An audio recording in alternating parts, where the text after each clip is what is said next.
Godfather অনেক সময় থাকে না, অনেক ফিল্ডে গডফাদার থাকে বা সিনিয়র, যার কাছে শুরু করলাম। একদমই।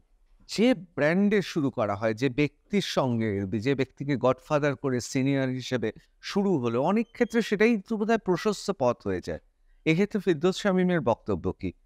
একজন গডফাদার দরকার আইনের জগতে? না দেখুন, আমাদের পেশায় নিশ্চিতভাবেই একটা সিনিয়রের ভূমিকা রয়েছে। এটা অস্বীকার আপনি করতে পারেন না, এবং আমরা প্রত্যেকেই কোনো না কোনো সিনিয়রের চেম্বারে জয়েন করেই তারপরে সেখান থেকে পার্ট নিয়ে, কারণ আমাদের যে আইন পাঠ, তথাকথিত আইন পাঠ এবং যে প্র্যাকটিস ওয়ার্ল্ড, সেটা সম্পূর্ণ ভিন্ন ধর্মীয়।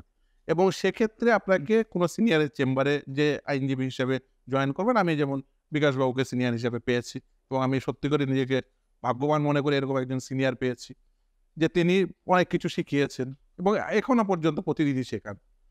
তো মানে হ্যাঁ, নিশ্চিতভাবেই সেটা হলে, একটা ভালো সিনিয়র পেলে নিশ্চিতভাবেই চলার পথটা একটু মসৃণ, এ নিয়ে কোনো সন্দেহ নেই। এবং এটা একটা বলতে পারেন এটা গুরুমুখী বিদ্যা। মানে আপনাকে যেভাবে শিখাচ্ছে আপনিও অনেকটা সেইভাবে শিখবেন। তো প্রাথমিক শিক্ষাটা যেহেতু সিনিয়রের কাছ থেকেই পাওয়া যায়, সেহেতু প্রাথমিক শিক্ষা নিয়ে আপনি চলতে শুরু করবেন। কিন্তু আল্টিমেট তো আপনাকে পথ তৈরি করতে হবে। আপনার পথ তো আপনার মতো করে তৈরি করতে হবে। আপনি যদি সেই হিসেবে বলেন যে, ধরুন আমি কোট আনকোট নামি সিনিয়র, তিনি তো ১ জন বা ২ জন জুনিয়র আছে তা তো নয়। তার কাছে অনেক, অনেক জুনিয়র। কিন্তু সকলেই কি আবার সেই একই স্তরের একই প্রফিসিয়েন্সি লেভেল থাকে না। তাদের ডিগ্রি অফ প্রফিসিয়েন্সি ভিন্নতর হয়, এবং তারা আবার যখন সিনিয়র হন, তাদের চেম্বার থেকেও নিশ্চিতভাবেই একই সমমান সম্পূর্ণ আইনজীবীও তৈরি হচ্ছেন, সেরকমও নয়। ফলে এটা বলতে পারেন যে নিশ্চিতভাবে সিনিয়রের একটা ভূমিকা থাকে। কিন্তু সেই সিনিয়রের কাছ থেকে যে গ্রহণ করছে, তার গ্রহণ করার ক্যাপাবিলিটি কতটা? তিনি সেই গৃহীত বস্তু থেকে কতটা কোর্টে গিয়ে সেটা সাবমিশন আকারে রাখতে পারছেন, তিনি তার প্র্যাকটিস জীবনে কতটা সেটা ফলো করতে পারছেন, কতটা সে পরিশ্রম করতে পারছেন, এবং এই পেশায়, বিশেষ করে আইন পেশার ক্ষেত্রে নিশ্চিতভাবে বুদ্ধিমত্তার একটা জায়গা রয়েছে, পড়াশোনার একটা জায়গা রয়েছে। এটা তো বটেই। কিন্তু তার সঙ্গে আপনাকে প্রতিদিন যে পরিশ্রম করতে হয়, হার্ড ওয়ার্ক, এটা অত্যন্ত ক্রুশিয়াল রোল প্লে করে বলে আমি মনে করি। আইনজীবীর ক্যারিয়ারে একদম।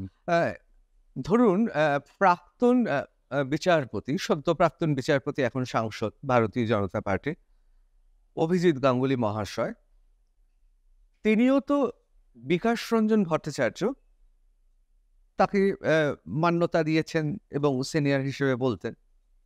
আবার আপনিও বিকাশ রঞ্জন ভট্টাচার্যের আপনার সিনিয়র, তার আপনি সেই হিসেবে আমি বলবো যে শিক্ষার্থী হিসেবে সেখানেই পাশ করার পর প্রথম গিয়েছিলেন। তাহলে দুই গুরু ভাইয়ের জন্যই কি এসএসসি মামলা এ পথে গেল, যেটা এ রাজ্যে তৃণমূল কংগ্রেস বারবার প্রমাণ করার চেষ্টা করে?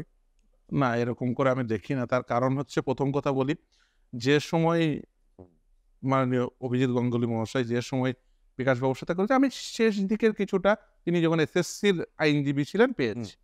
কিন্তু মানে যে সময়ে তিনি বিকাশবাবুর সঙ্গে মূল প্র্যাকটিসটা করেছেন, সেই সময়ে একদম পুরোপুরি পেয়েছি সেরকম বলব না।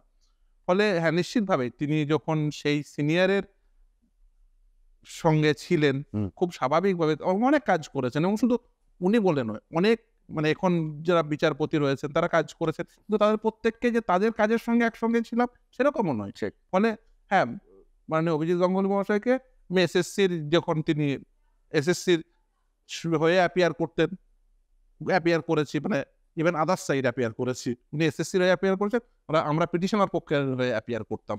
ফলে সেই ক্ষেত্রে মানে ওনাকে যে সরাসরি একই চেম্বার থেকে পেয়েছি এরকম বিষয়টা এরকম ছিল না। ফলে এটা বলাটা একদম মানে সরলীকরণ রূপ হবে। ফলে এই সরলীকৃত রূপটাকে আমি এই মুহূর্তে গ্রহণ করছি না। হ্যাঁ, নিশ্চিতভাবে দেখুন, আমাদের হাইকোর্টে যদি আপনি দেখেন, হাইকোর্ট, সুপ্রিম কোর্টে ওই ক্ষেত্রে যদি দেখেন, তা আপনি দেখবেন যে হয়তো একই সিনিয়রের কাছে কাজ করেছে। কেউ হয়তো ধরুন গভর্নমেন্ট প্যানেলে রয়েছে। আবার কেউ পিটিশনার পক্ষের হয়ে আইনজীবী হিসেবে অ্যাপিয়ার করছেন। যখন ইন্ডিপেন্ডেন্ট প্র্যাকটিস করতে শুরু করেছেন, এবং এটা হামেশাই ঘটে। তার অর্থ এই নয় তার সেটার জন্য সুবিধা অসুবিধা এটা নির্ভর করে না। একদমই মানে সেটা খুব স্বাভাবিক সাধারণ বিষয়, যে যখন ধরুন আপনি একটা চেম্বারে আপনি জয়েন করলেন। মানে যেকোনো আইনজীবী, আমি জয়েন করলাম। তারপরে সেই চেম্বার থেকে ধরুন একটা সময় পরে তো সবাই ইন্ডিপেন্ডেন্ট প্র্যাকটিস শুরু করে, তাই ইন্ডিপেন্ডেন্ট প্র্যাকটিস শুরু করার পর আমি হয়তো আমার মতো করে মামলা করছি, সেই চেম্বারে আর একজন ব্যক্তি আছে, তিনি আবার ইন্ডিপেন্ডেন্ট প্র্যাকটিস শুরু করে তিনি তার মতো প্র্যাকটিস করছেন, এবং হয়তো অনেক ক্ষেত্রেই হয় দুটো আলাদা পক্ষের হয়ে অ্যাপিয়ার করছে। অবশ্যই। হ্যাঁ, সেটা তার মানে আপনি সাধারণ- বলছেন ২ গুরু ভাই এমন কোনো ব্যাপার নয়। যখন আপনি ওকালতি করতেন তখন আপনি আইনজীবী এবং তিনি যখন বিচারকের obviously, আসনে obviously। বসতেন বিচারক।